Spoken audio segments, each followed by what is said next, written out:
গালের পাশে একটা ঘায়ের মতো হয়, কিছুই ঘাটাছে, কিন্তু আমাকে সেরকম করে ডিস্টার্ব করেনি।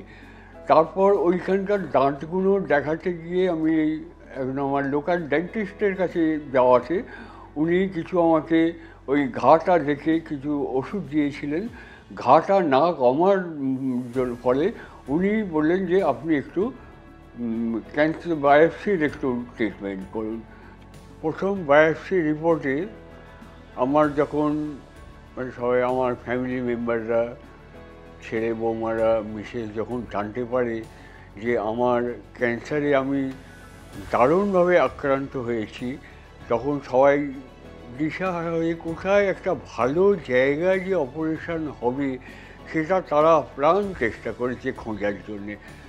আমেরিকার টেক্সাসে আমার ছোট ছেলে বৌমা আছে, আমেরিকা থেকে আমার বৌমা কলকাতা ইন্ডিয়াতে নানা জায়গায় ওর যত সোর্স আছে সব চেষ্টা করেছে কোথায় একটা ভালো জায়গা গিয়ে আমার অপারেশনটা হয়।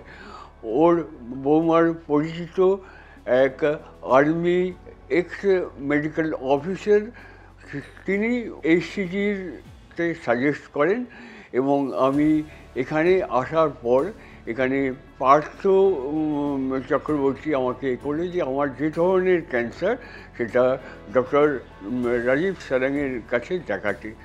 তারপর থেকেই আমার রাজীব সারাঙ্গের চিকিৎসায় আমি থাকি। 16ই মার্চ 2023-এ আমার মেজর অপারেশন হয়, অর্ধেক চোয়াল কেটে বাদ দেওয়া হয়, অনেকগুলো গ্ল্যান্ড কেটে বাদ দেওয়া হয়। ফ্যামিলি মেম্বাররা সবাই ভেবেছিল যে আদৌ আমি জীবিত ফিরতে পারবো কি না। আজকে এইচসিজি ক্যান্সার সেন্টার কলকাতার ডক্টর রাজীব সারাঙ্গের চিকিৎসাতে আজ আমি অনেক অনেক সুস্থ। Thank you HCG cancer centre Kolkata.